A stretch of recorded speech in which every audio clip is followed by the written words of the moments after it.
გამარჯობა, ეთერშია ქრონიკა 14-ზე გამოშვებაში ნახავთ. სახელმწიფოს დამხობის მცდელობა სასამართლო მბრალდებულებს აღკვეთის ღონისძიებად პატიმრობა შეუფარდა. ქართული ოცნების პოლიტიკა და მიდგომა ელჩებთან და ევრობიუროკრატებთან მიმართებაში.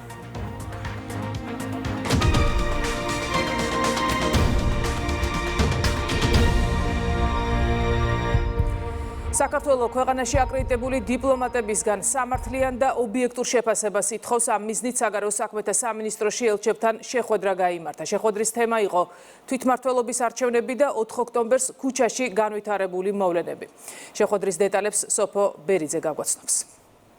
დიახკეთი, ეს იყო შეხვედრა ინფორმაციის მიწოდების მიზნით და არა დიპლომატების დაბარება, როგორც ამის წარმოჩენას ახლა ოპოზიცია და მათი მედია ცდილობს. საგარეო საქმეთა მინისტრის მოადგილემ ელჩებს მიაწოდა ინფორმაცია 4 ოქტომბერს საქართველოში ჩატარებული არჩევნების თაობაზე, ამ დღეს განვითარებულ ძალადობრივ მოვლენებზე და მიმდინარე გამოძიებაზე. ამას გარდა საუბრის თემა იყო საერთაშორისო გამოხმაურებებით, რომელიც როგორც მაკა ბოჭორიშვილი ამბობს, ხშირ შემთხვევაში არ ემსახურება რეალობის ასახვას. ბუნებრივია, ჩვენ გქონდა მცდელობა გვეკითხა ევროკავშირის ელჩისთვის, რას ფიქრობს პრეზიდენტის სასახლეზე განხორციელებულ შტურმის მცდელობაზე, თუმცა პაվել ჰერჩინსკი მიგვითითა, რომ ვიხელმძღვანელოთ კაია კალასისა და მარტა კოსის ოფიციალური განცხადებით, რომელიც მათ 5 ოქტომბერს გავრცელეს და გითხრა, რომ ამ საკითხზე მეტი კომენტარი მას არ აქვს. ჩემს კოლეგა ელჩებთან ერთად მომიწვიეს საგარეო საქმეთა სამინისტროში ბრიფინგზე. საგარეო საქმეთა მინისტრის პირველმა მოადგილემ წარმოადგინა ხელისუფლების მიერ არჩევნებისა და არჩევნების შემდგომ განვითარებული მოვლენების შეფასება. ევროკავშირის მიერ არჩევნებისა და არჩევნების შემდგომი ვითარების შეფასება ძალიან მკაფიოდ არის დაფიქსირებული უმაღლესი წარმომადგენლის ვიცე-პრეზიდენტ კაია კალასისა და კომისარ კოსის ოფიციალურ განცხადებაში. გთხოვთ იხილოთ კვირას გამოცემული ეს განცხადება. პირადად ჩემი მხრიდან დამატებითი კომენტარი არ მაქვს. საქართველოში აკრედიტებული დიპლომატიური კორპუსის საგარეო საქმეთა სამინისტროში შეკრება ემსახურებოდა იმ მიზანს, რომ დიპლომატიური კორპუსისთვის მიგვეწოდებინა სრული ინფორმაცია არჩევნებთან დაკავშირებით, ამასთანავე იმ დღეს განვითარებულ მოვლენებთან დაკავშირებით და იმ გამოძიებებთან დაკავშირებით, რომელიც მიმდინარეობს 4 ოქტომბერს განვითარებულ მოვლენებთან დაკავშირებით. ასევე საუბარი შეეხო გამოხმაურებებს, რომელიც ჩვენ მოვისმინეთ საერთაშორისო თანამეგობრობის და აქტორების მხრიდან, ხშირ შემთხვევაში რომლებიც არასწორად ასახავს და ეხმაურება განვითარებულ მოვლენებს და ქმნის მცდარ აღქმებს და წარმოდგენებს საქართველოსთან დაკავშირებით. მნიშვნელოვანია ჩვენთვის ობიექტურად იყოს საქართველოში მიმდინარე პროცესები შეფასებული და გაკეთდეს ობიექტური და სამართლიანი განცხადება. ბუნებრივია, მედია დავინტერესდით, რას ფიქრობს საგარეო საქმეთა მინისტრი, როდესაც ხედავთ ელჩების დუმილს ძალადობასთან დაკავშირებით. მაკა ბოჭორიშვილი ამბობს, რომ როცა სახელმწიფო ინსტიტუტებზე ხდება თავდასხმა, როცა ისმის მოწოდებები არაკონსტიტუციური გზით ხელისუფლების დამხობასთან დაკავშირებით და ამ ყველაფერს, როდესაც არ ერქმევა რეალური სახელი, საგარეო საქმეთა მინისტრი ამბობს, რომ შეიძლება შეფასებული იყოს ირიბად მოვლენების წახალისებად, რომელიც ვნახეთ 4 ოქტომბერს ღამეს დედაქალაქში. როდესაც სახელმწიფო ინსტიტუტებზე ხდება თავდასხმა, როდესაც ჩვენ გვესმის პირდაპირი მოწოდებები არაკონსტიტუციური გზით ხელისუფლების დამხობისკენ, როდესაც ქუჩაში ხდება თავდასხმები ჟურნალისტებზე, მათ შორის პოლიციელებზე და ამას არ დაერქმევა თავისი სახელი და არ იქნება შეფასებული ისე, როგორც უნდა შეფასდეს, როგორც ჩვენ ვიხილეთ. რა თქმა უნდა, ჩვენ ეს შეიძლება განვიხილოთ ირიბად, წახალისებად სწორედ იმ მოვლენების, რა მოვლენებიც ტრიალებს საქართველოში. ყველაზე მსუბუქად ეს არის უპატივცემულობა, იგივე ამ საკითხზე ამბობენ სწორედ დეპუტატები და ისინი საუბრობენ იმის შესახებაც, რომ თუკი მაგალითად საქართველოში პრეზიდენტის სასახლეზე შტურმს ელჩები უჭერენ მხარს, მაშინ იგივე მათ ქვეყანაშიც არ უნდა იყოს დასჯადი. ელჩების დუმილს დღეს კიდევ ერთხელ გამოეხმაურა საქართველოს პარლამენტის თავმჯდომარე. მეოთხე დღეა ბრიუსელის საქართველოს პრეზიდენტის სასახლის ძალადობრივ შტურმს არგმობს. ალბათ სუბუქად რომ შევაფასოთ, უპატივცემულობა არის იმ ქვეყნის, რომელშიც ისინი იმყოფებიან და პატივს უნდა სცემდნენ მინიმუმ იურიდიულ და სამართლებრივ შეფასებაში რომ აღარ გადავიდე. ეს ადამიანები უნდა ათვითცნობიერებდნენ, რომ თუ საქართველოში პრეზიდენტის სასახლის შტურმს ახალისებენ და უჭერენ მხარს, მაშინ იდენტური საკუთარი ქვეყნის შემთხვევაში არ უნდა იყოს რაღაც განსაკუთრებული დანაშაული. არადა ვხედავთ თუნდაც გერმანია, საფრანგეთი, დიდი ბრიტანეთი, ამერიკის შეერთებული შტატები და სხვა ქვეყნები, როგორ აგრესიულად შლიან დემონსტრაციებს, რომელიც სრულებით არ უკავშირდება შესაძლოა არც სახელმწიფო დამხობას და რაღაც გადატრიალებას, არამედ რაღაცა იდეის ირგვლივ შეკრებილ ადამიანებთან გვაქვს საქმე.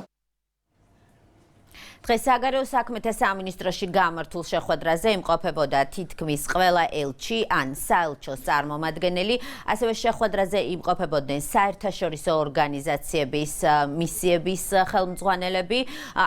ამ შეხვედრაზე მთავარი მასპინძელი დიპლომატების იყო მაკა ბოჭორიშვილის პირველი მოადგილე. სოფო ბერიძე საუბრობდა პირდაპირ ეთერში.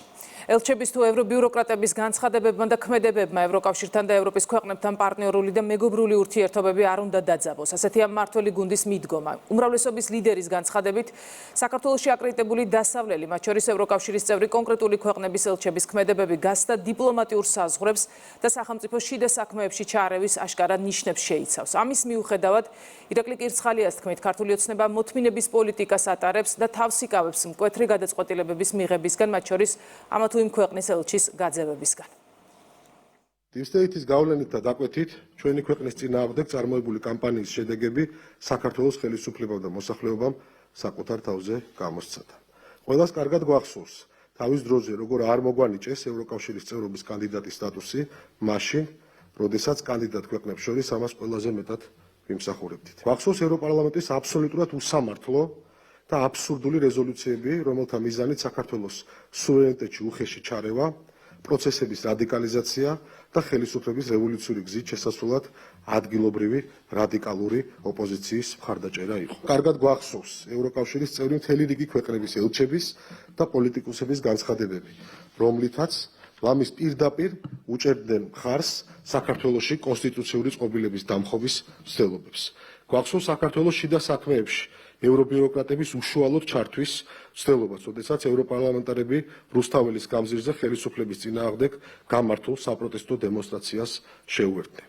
არაფერს ვამბობთ ევროკავშირის ცალკეული ქვეყნების მიერ გაუგონარი და აბსურდული მიზეზებით ქართველი მოსამართლებისა და პოლიტიკოსების სანქციების დაწესებასთან დაკავშირებით. ქართული ოცნების და საქართველოს ხელისუფლების წინააღმდეგ მსგავს არადიპლომატიურ ქმედებებთან და პოლიტიკურ ზეწოლასთან ჰქონდა საქმე ამერიკის შეერთებული შტატების წინა ადმინისტრაციის და მათ მიერ დანიშნული ელჩის პირობებშიც. ამას ადასტურებს თუნდაც ის ფაქტი, რომ ამერიკის შეერთებული შტატების ხელისუფლებაში დონალდ ტრამპის მოსვლის შემდეგ მათ საქართველოში აკრედიტებული ელჩის პენსიაში გაშვება მოუწიათ. წინა ადმინისტრაციის და ელჩის ქმედებების მიუხედავად, საქართველო ამერიკის შეერთებულ შტატებთან მიმართებით ცალმხრივი მეგობრობის რეჟიმში დარჩა და როგორც ხედავთ, ამან თავის შედეგი გამოიღო.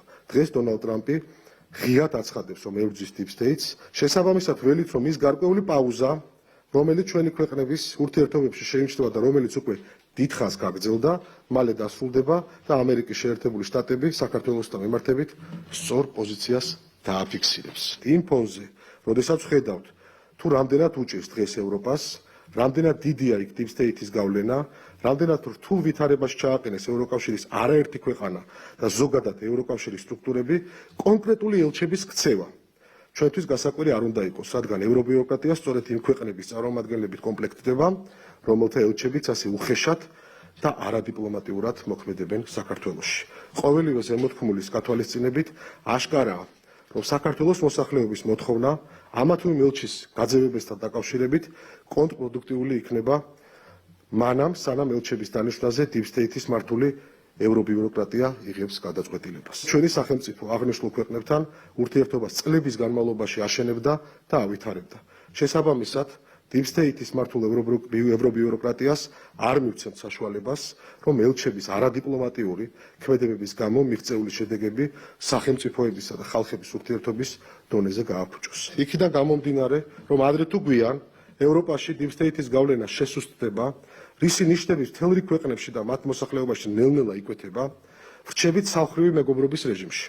რამე თუ მიგვაჩნია, რომ დღეს არსებული ვითარება დროებითია და არც ერთ შემთხვევაში არ უნდა დაუშვათ, რომ ელჩების თუ ევრობიუროკრატების განცხადებებმა და ქმედებებმა ევროკავშირთან და ევროპის ქვეყნებთან პარტნიორული მეგობრული ურთიერთობები დაძაბოს. ჩვენ დავრჩებით სამხრივი მეგობრობის რეჟიმში მანამ, სანამ ევროპა deep state-ის გავლენისგან არ გათავისუფლდება, პარალელურად კი ყველაფერს გავაკეთებთ იმისთვის, რომ ამავე deep state-ის გავლენა არ გავრცელდეს საქართველოზე.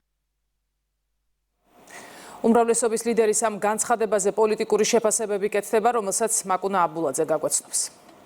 მოთმინების პოლიტიკა, ანუ პრაგმატიზმი, ასე უყურებს მმართველი პოლიტიკური ძალა დიპლომატიური ჩარჩოებიდან გასული ელჩების საკითხს. საკითხი, რომელიც დიდი ხანია ქართულ საზოგადოებას აწუხებს. უმრავლესობის ლიდერის ძალიან ვრცელი განცხადების შემდეგ დეპუტატებმა კიდევ ერთხელ განმარტეს, რატომ დადგა დღის წესრიგში ამ პრობლემის მოგვარება ზედმეტი ემოციების გარეშე. და მთავარი არის ის, რომ deep state-ის ჯერ კიდევ მძლავრი გავლენა, რომელიც ევრობიუროკრატებს აკონტროლებს, შესასუსტებელია. ამიტომ უმრავლესობის წევრები ელიან, რომ ამ გავლენის შემცირებასთან ერთად ევროკავშირის და მისი წევრი ქვეყნების პოზიციებიც შეიცვლება. წინააღმდეგ შემთხვევაში ელჩის ქვეყნიდან გაძევება არ მოიტანს ცვლილებას, თუ პოზიცია მისმა ხელმძღვანელობამ არ შეიცვალა. ამიტომაც ირჩევს საქართველოს ისევ ცალმხრივი მეგობრობის რეჟიმს, ელოდება ურთიერთობების გადატვირთვას და მზად არის დაივიწყოს მათ შორის ისეთი წყენა, რომელიც კონკრეტული ქვეყნებიდან პირდაპირ მიზანმიმართული იყოს საქართველოს, როგორც სუვერენული ქვეყნის და მისი მოქმედი ხელისუფლების წინააღმდეგ. როდესაც ჩვენ ძალიან კორექტული პოზიცია და დამოკიდებულება გვიჭირავს. ამის ფონზე, როდესაც კიდევ ერთხელ ვაცხადებთ, რომ მივისწრაფით ევროკავშირისგან, რომ ჩვენი კურსი უცვლელია და რომ ჩვენ ყველაფერს გავაკეთებთ ევროკავშირის წევრ სახელმწიფოებთან და მათ რიგ ლიდერებთან ურთიერთობების დასარეგულირებლად, რა თქმა უნდა, ეს საზოგადოების დიდი ნაწილისთვის გაუგებარი არის. არ შეიძლება ბრიუსელის რიგი წარმოადგენლები სხვა ქვეყნებში იწონებდნენ რევოლუციურ სცენარებს. ამიტომ ადრე თუ გვიან ვფიქრობთ, რომ ამ მოცემულობას ბოლო მოიღება და რა თქმა უნდა ჩვენი პარტნიორი მხარე და მისი ოფიციალური წარმომადგენლებიც ნამდვილად გადავლენ მეგობრულ, პარტნიორულ და დემოკრატიულ ფორმებში ურთიერთობების. ჩვენ საგარეო კურსს არ ვცვლით, ჩვენ ვართ იმ სტანდარტების მომხრე, რასაც ევროპული სტანდარტი ქვია, მაგრამ კიდევ ერთხელ ვერ დავხუჭავთ თვალს იმაზე, რაც საქართველოში ხდება ამ ინსტრუქციების საფუძველზე, რომელიც ბრიუსელიდან მოდის. ჩვენ კიდევ ერთხელ ხაზგასმით ვამბობთ, რომ ჩვენი დამოკიდებულება თუნდაც ელჩების მიმართ, რომელიც სტანდარტებს არღვევენ, იქნება უცვლელი, მსადავართ თანამშრომლობისათვის და ველოდებით, რომ სოფლიოში პროცესების ხასიათი შეიცვლება უკეთესობისაკენ. პრაგმატულია ჩვენი პასუხი. და რატომ არის პრაგმატული?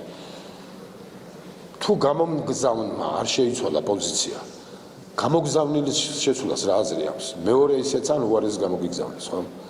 აქ ჩვენ იმიტომ ვინარჩუნებთ სამხრივი მეგობრობის რეჟიმს, რომ გვაქვს ჯერ კიდევ იმედი, რომ გამომგზავნები ვინც არიან, ისინი პოზიცია შეიცვლიან.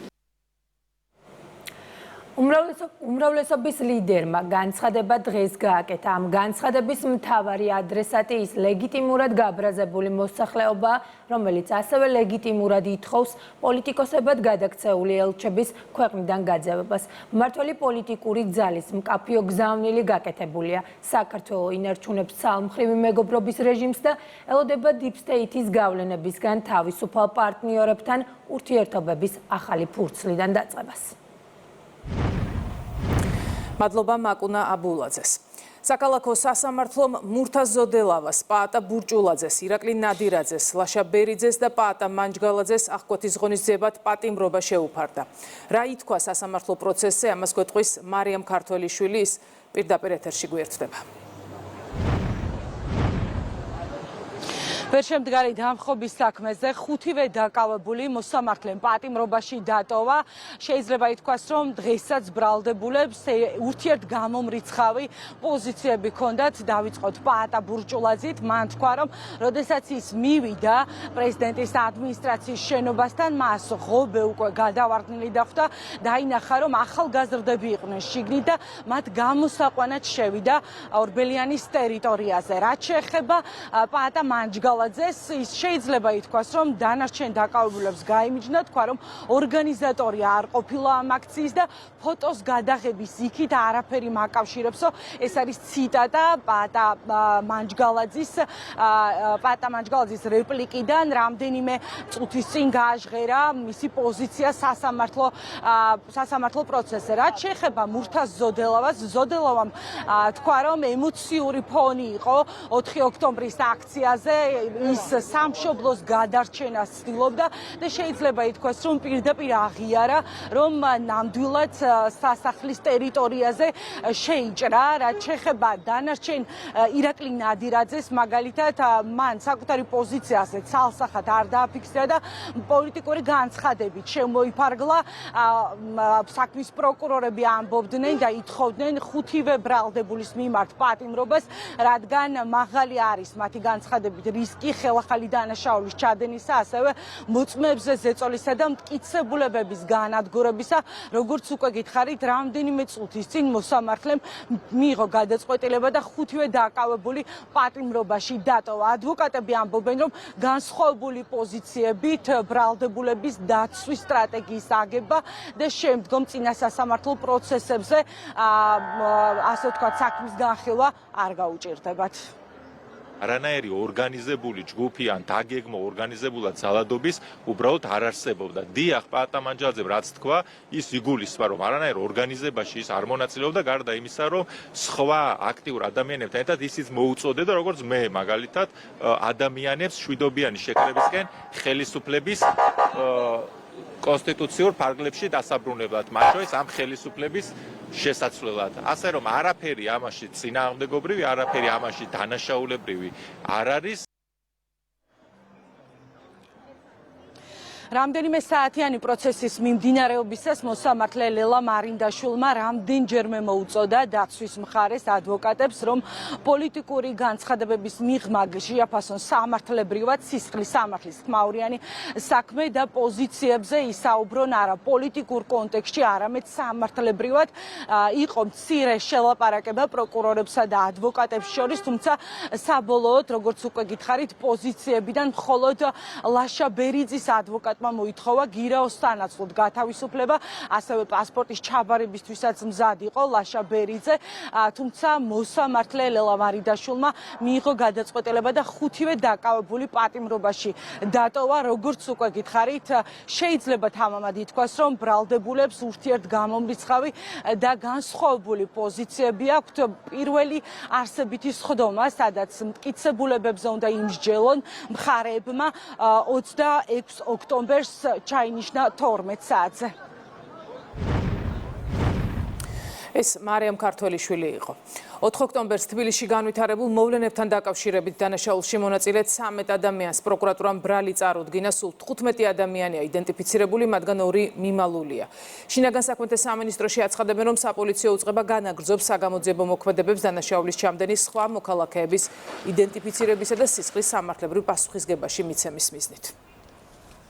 მოვინახულეთ ჩემი დაცვის ქვეშყოფი ალექსანდრე გოგოლაძე, რომელმაც განაცხადა, რომ მისი დაკავება მის საკუთარ საცხოვრებელ სახლში მოხდა ძალიან მშვიდ ვითარებაში, ყოველგვარი ძალადობის გარეშე. აცხადებს, რომ ის ნამდვილად იქ იმყოფებოდა და უბრალოდ ხალხის ტალღა იქ, სადაც დაფიქსირდა ჩანაწერების მიხედვით აღმოჩნდა ხალხის მასის მიერ მიყვანილი და ის პირები, რომლებიც მის გარშემო ტრიალებენ, მისთვის ნამდვილად უცნობია. აქციაზე ყოფნას ნაწილი ადასტურებს კი ბატონო, მაგრამ ძალადობრივ ქმედებებში მონაწილეობას არა, არც ერთი. თვითონაც უკვირთ. აქედან გამომდინარე, ვერ ვაკეთებ ჯერჯერობით ვერანაირ კომენტარს ამასთან დაკავშირებით, სანამ უშუალოდ შინაგან საქმეთა სამინისტროს თანამშრომლები გაუმძიებელი არ გადმოგცემს მტკიცებულებებს. ტყვიამფრქვევი, დიდი რაოდენობით ვაზნები, ყუმბარ-მტყორცნი, ტანკსაწინააღმდეგო ჭურვები, ფეთქებადი ნივთიერება ტროტილი და ასაფეთქებელი მოწყობილობები, 3 ელექტროდეტონატორი და 2 ავტომატური ცეცხლსასროლი იარაღი. სუსის ოპერატიული ინფორმაციით, ამ საბრძოლო მასალის გამოყენებით თბილისში 4 ოქტომბერს დაორგანიზებული ჯგუფური ძალადობის და პრეზიდენტის სასახლის ხელში ჩაგდების მცდელობის პარალელურად დივერსიული აქტები უნდა განხორციელებულიყო. დიდი რაოდენობით საბრძოლო მასალა, მჭიდები, აირწინაღები, ჩაფხუტები, რადიოგადამცემი მოწყობილობა და 150-მდე სიმბარათი ამოღებული დაკავებული სულხან-ფაღავას სახლის ჩხრეკისას. საგამოძიებო უწყებების ეფექტიან მუშაობაზე საუბრობენ მმართველ გუნდში მეგინ არსავიძეა თემით პირდაპირ ეთერში. ქვეყანას საიმედო ხელშია, ასეთია მმართველი გუნდის შეფასება საგამოძიებო უწყებების ეფექტიან მუშაობასთან დაკავშირებით. მმართველ პარტიაში სახელმწიფოს წინააღმდეგ მიმართულ სავარაუდო დანაშაულებზე საუბრობენ და აცხადებენ, რომ ქვეყანამ დიდი საფრთხე აირიდა. ახლა არსებულ არაერთ კითხვას პასუხი სწორედ საგამოძიებო უწყებებმა უნდა გასცენ. რაც შეეხება ოპოზიციას, ამ დრომდე მხოლოდ თემის გადაფარვას ცდილობენ. ამ მხრივ აქტიურა გიორგი ბარამიძემ, რომელმაც სახელმწიფო უსაფრთხოების სამსახურის მიერ გავრცელებულ ინფორმაციაზე საუბრისას მნიშვნელოვანი დეტალი გამოტოვა, რომელიც უკავშირდებოდა 4 ოქტომბერს დივერსიული აქტების განხორციელების გეგმას, უწყების მიერ კონკრეტულ პირთაწვის განეიტრალებას და საფრთხის აღკვეთას. როგორც ირკვევა, ნაციონალური მოძრაობის პოლიტიკური და ემოციური მდგომარეობა ერთდროულად დამძიმდა და ბარამიძეს მისივე განცხადებასთან დაკავშირებული კითხვებიც კი აღიზიანებს. ეწევს ვის განცხადებაში, რომ განეიტრალებული იყო კონკრეტული ადამიანები.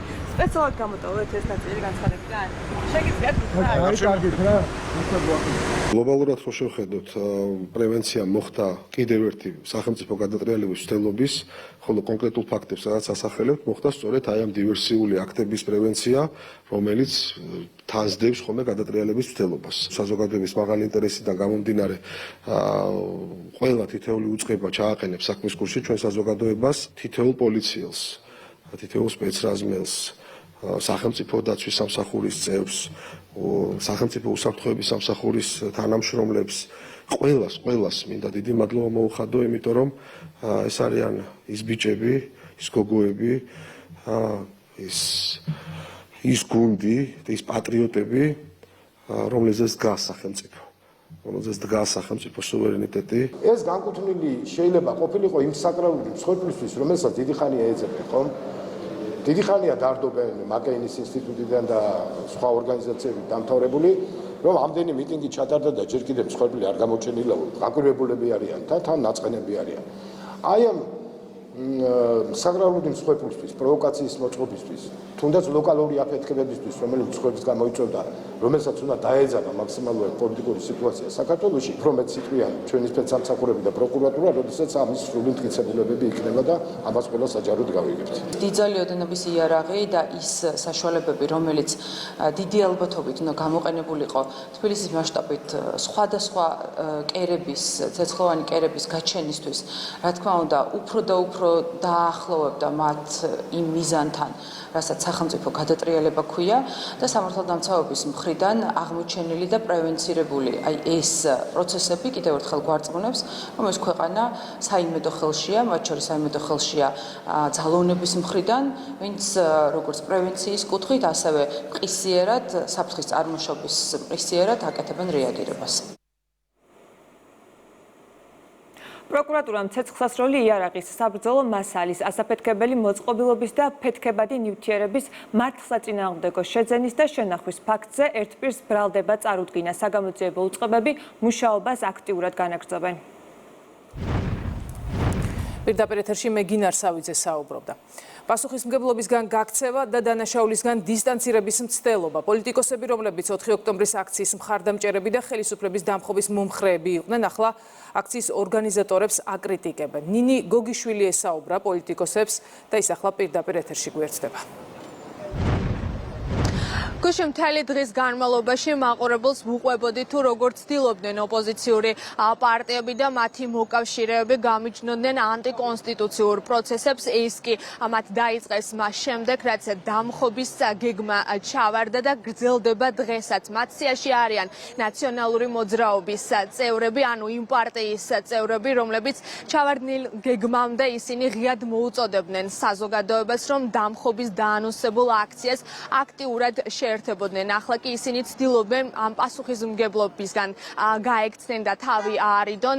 შესაბამისად ჩდება ლეგიტიმური კითხვა, გრძნობენ თუ არა ისინი პასუხისმგებლობას სწორედ მათი მოწოდებებიდან გამომდინარე აქციების დროს დაშავებულებზე, მათ შორის სამართალდამცველებზე, რადგან ვიცით, რომ სწორედ ერთ-ერთი სამართალდამცველის ჯანმრთელობის მდგომარეობა იყო განსაკუთრებით მძიმე. როგორც ჩანს და როგორც ჩვენ გვითხრა ამ პარტიის თავმჯდომარემ, ის ამ პასუხისმგებლობას არ გრძნობს, მეტიც თინა ბოკუჩავას ეს კითხვა გაუკვირდა და ასეც ცდილობს დისტანცირდეს პასუხისმგებლობისგან და თვლის, რომ ამ კითხვის ადრესატი არ არის ნაციონალური მოძრაობა და სწორედ ის ამ პარტიის თავმჯდომარე. როგორც უკვე გითხარით, ბოკუჩავა პასუხისმგებლობისგან დისტანცირებას ცდილობს, რაც მართველი გუნდისთვის გასაკვირი არ არის, რადგან როგორც ისინი განმარტავენ, ზოგადად ოპოზიციის პოლიტიკური ბუნება არის ღალატი და დანაშაულისგან დისტანცირების მცდელობა. აქციების დროს დაშავებულებზე, მათ შორის სამართალდამცველებზე, რომლის ჯანმრთელობის მდგომარეობა იყო მძიმე, თქვენ იღებთ თუ არა პასუხისმგებლობას? მე? დიახ, თქვენ. სხვა კითხვები გააქვთ? არ პასუხობთ, იღებთ თუ არა პასუხისმგებლობას, ქალბატონო? სხვა კითხვა გააქვთ? ვერავინ ვერ გაექცევა იმ პასუხისმგებლობას, რომ პასუხისმგებლობასაც ქვია წინასწარ დაანონსებულ რევოლუციურ სცენარში და დამხობის გეგმაში მონაწილეობის მიღება. გამიჯვნა, სადღაც მიტოვება თანაგუნდელის და ასე შემდეგ, ეს ხო ნაციონალური მოძრაობის მორალური სახე. თავის თანაგუნდელებისგან გამიჯვნა, როდესაც ნახავენ, რომ რაღაც საშიშროებას, რაღაც საფრთხეს არამე ჩავარდნილ სცენარს, გამიჯვნა, გაქცევა, გადაბრალება, ღალატი, ეს არის მათი მორალური სახე. პროცესებიდან გამიჯვნა არის გარკვეული ტაქტიკური სვლა და ეს ტაქტიკური სვლა არის კონკრეტულ მიზანზე დაქვემდებარებული. ემიჯნებიან აი ამ ძალადობას, ვითომ და არ არიან მისი თანამონაწილეები, ემიჯნებიან, რათა დარჩნენ ლიდერებად გარკვეული ჯგუფებისა, რომლებიც კვლავ ექსტრემიზმის სამოქმედო გეგმას დაუბრუნდება, თუ კი ეს საშუალება მიეცეთ. ერთი მხრივ ეს ადამიანები ცდილობენ, რომ პასუხისმგებლობას გაექცნენ, სამართლებრივ პასუხისმგებლობას იმ უდიდესი დანაშაულისა, რომელიც გულისხმობს სახელმწიფო გადატრიალების მცდელობას და ძალადობრივ მოწოდებებს, ხოლო მეორე მხრივ საკუთარ მხარდამჭერებთან და აი იმ აგრესიულ ბრბოსთან ცდილობენ, რომ თავები გამოიყვანონ სუფთა და უდანაშაულო. რა თქმა უნდა, თანხები, რომელიც აიღეს ამ ადამიანებისგან და გახარჯეს, ნდობა, რომელიც არ ვიცი რატომ ჰქონდათ, მაგრამ ეს ნდობა ფუჭად ასე ვთქვათ გაფლანგეს. მთელი ის პროცესები და იმედები, რომელსაც აორგანიზებდნენ, ეს ყველაფერი წყალში ჩაყარეს. როდესაც გამოდიხარ და ხმამაღლა აცხადებ, რომ უნდა დაამხო ხელისუფლება. შემდეგ გამოდიხარ მიტინგზე და სიას კითხულობ, როგორ უნდა დააპატიმრო მოქმედი ხელისუფლების წარმომადგენელი არაერთი პირი. მე მოუწოდებ, რომ წავიდნენ და აიყვნენ პრეზიდენტის ადმინისტრაციული სასახლე. რა უნდა დაემართოს ასეთ პირებს? რა მოლოდინი შეიძლება არსებობდეს? არის ვინმე დედამიწაზე ადამიანი, რომელიც ივარაუდებს, რომ ამის გამკეთებელს კანონი არ მიაკითხავს? ნუ მაშინ ის ცოტა ფსიქიკასთან არის მძიმედ, ან კიდე ლოგიკური აზროვნების უნარი არ გააჩნია. ნებისმიერი მცდელობის მიუხედავად სამართლებრივ თუ პოლიტიკურ პასუხისმგებლობას ვერ გაექცევა ყველა ის პირი, ვინც მორიგ ფიასკომდე ხელისუფლების დამხობის მოწოდებების ავტორები იყვნენ, ეს სწორედ მართველი გუნდის პოზიცია. მადლობა ნინი გოგიშვილს.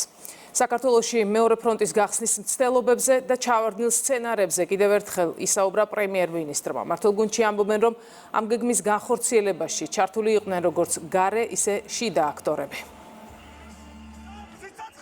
საქართველო იყო მოაზრებული როგორც მეორე ფრონტი და ამას უკავშირდებოდა 2020 წელს წამოსული ისტერიული დაპირისპირება ქართული ოცნების წინააღმდეგ. ორი ფრონტიდან უნდა გახსნილიყო ასე ვთქვათ, საომარი მოქმედებები, როდესაც რუსეთი დაიწყებდა უკრაინაში სამხედრო ინტერვენციას, სამხედრო აგრესიას და ეს სცენარი ჩავარდა სწორედ იმის გამო, რომ ქართულმა ხალხმა აირჩია ქართული ოცნება და არა ომის პარტია, ჩვენთან მოდიოდნენ პირდაპირ და პირდაპირ ღია ტექსტით ითხოვდნენ ახლო უკარს მიღმა ომში ჩართვას და საჯაროდ გახსოვთ, რასაც ითხოვდნენ, ხო? სანქციების მიერთება, რაც იყო ესკალაციისკენ აბიჯი, მებრძოლი მოხალისეების გაგზავნა, რაც პირდაპირ ნიშნავდა ჩართვას, საქართველოს ჩართვას საომარ მოქმედებებში. ვიღაცას ხო შეიძლება ეთქვა, რომ არასწორია რა უკრაინის ხელისუფლება, რასაც ითხოვს ჩვენგან, რომ არ არის სწორი, რომ მეორე ფრონტის გახსნას ითხოვს ზელენსკის მთავარი მრჩეველი.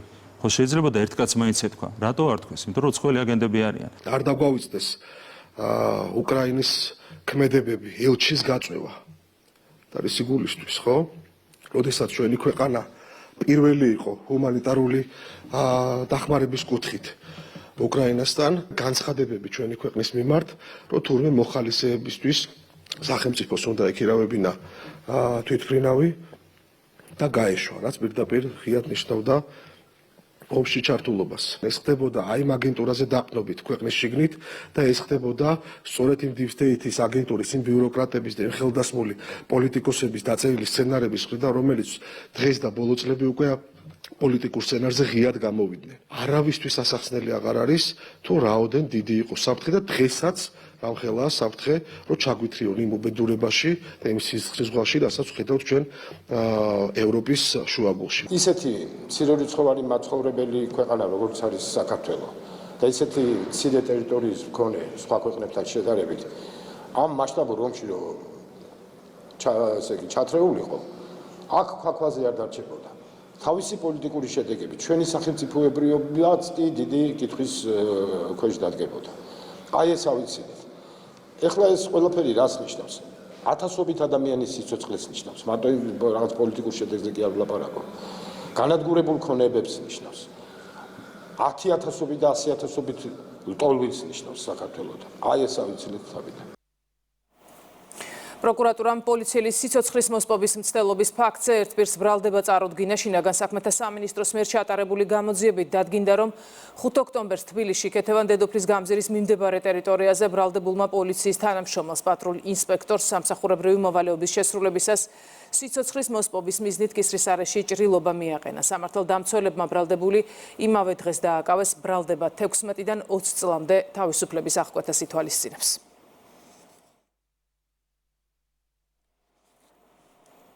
პირდაპირ უცხოური ინვესტიციების ინდექსით საქართველოს მსოფლიოს საუკეთესო 20-ში და ევროპის საუკეთესო 5-ში. ინტელექტუალური საკუთრების მსოფლიო ორგანიზაციამ გლობალური ინოვაციების 2025 წლის ანგარიშის ფარგლებში პირდაპირ უცხოური ინვესტიციების ინდექსი გამოაქვეყნა. ინდექსი ზომავს ბოლო 3 წლის განმავლობაში პირდაპირ უცხოური ინვესტიციების წმინდა შემოდინების წილს ეკონომიკაში. შეფასების 100%-იანი სისტემით საქართველოს 60.23 მიასედი დაიმსახურა. საქართველოს უსწრებს დიდი შვიდეულის ყველა ქვეყანას, ევროკავშირის და ნატოს წევრ 30 სახელმწიფოს. რეიტინგში საქართველოს ჩამორჩება, მათ შორის ამერიკის შეერთებული შტატები, კანადა, იაპონია, დიდი ბრიტანეთი, საფრანგეთი, გერმანია, ნიდერლანდები, იტალია, შვეიცარია, შვედეთი, დანია, ნორვეგია, ფინეთი და ესპანეთი.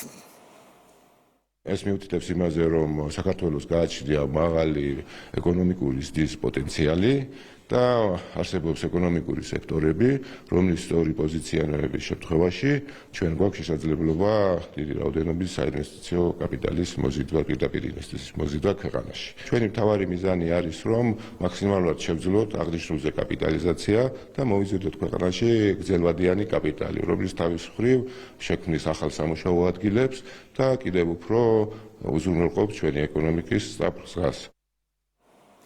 პარლამენტში 2026 წლის სახელმწიფო ბიუჯეტის განხილვა დაიწყო. კანონპროექტი განათლების და სპორტის კომიტეტების გაერთიანებულ სხდომაზე უკვე განიხილეს. 2026 წლის ბიუჯეტი 5%-იან რეალურ ეკონომიკურ ზრდას ითვალისწინებს, ხოლო საშუალოვადიან პერიოდში ზრდის პროგნოზი 5.3%-ია. ნომინალური 2026 წლის ნაერთი ბიუჯეტის ხარჯვითი ნაწილი ჯამურად 35 მილიარდ ლარზე მეტია. პრიორიტეტად რჩება ეკონომიკა, ჯანდაცვა, სოციალური საკითხები და ინფრასტრუქტურა. ასევე იზრდება პენსიები, საჯარო სექტორში კი ხელფასები. 2026 წელს გვაქვს 5%-იანი ეკონომიკურ ზრდაზე დაგეგმილი ბიუჯეტი, მათ შორის მომდევნო წლებში არის უკვე 5.3% საშუალო ზრდა, რაც შეეხება ნომინალურ მთლიანში და პროდუქტს, მისი მაჩვენებელი დაგეგმულია 110.5 მილიარდი ლარის ოდენობით, რომელიც მომდევნო 3 წლიან პერიოდში კიდევ გაიზრდება. სოციალური მიმართულებით თანხა იზრდება დაახლოებით 800 მილიონი ლარით, რაც საშუალებას გვაძლევს გაიზარდოს როგორც პენსიები, ასევე შესაძლებელი შესაძლებლობის მქონე პირთა პენსიები. გერმანიის ყოფილმა ფედერალურმა კანცლერმა პუტინის უკრაინაში შეჭერაზე პასუხისმგებლობა პოლონეთს და ბალტიისპირეთის ქვეყნებს დააკისრა. სკანდალური განცხადება ანგელა მერკელმა უნგრული გამოცემისთვის მიცემულ ინტერვიუში გააკეთა. მისივე თქმით, აღნიშნული ქვეყნები არიან დამნაშავე რუსეთსა და ევროკავშირს შორის დიპლომატიური ურთიერთობების გაწყვეტაში, როცა უარი თქვეს მინსკის შეთანხმების მხარდაჭერაზე. მერკელის ამ განცხადებაზე პოლიტიკური შეფასებები გაკეთდა თბილისში. 2021 წლის ივნისში მივხვდი, რომ პუტინი მინსკის შეთანხმებას სერიოზულად აღარ ეკიდებოდა. ამიტომ სურდა ახალი ფორმატის შექმნა მაკრონთან ერთად, სადაც ჩვენ როგორც ევროკავშირი შევძლებდით პუტინთან პირდაპირ საუბარს. ზოგიერთმა ამას მხარი არ დაუჭირა.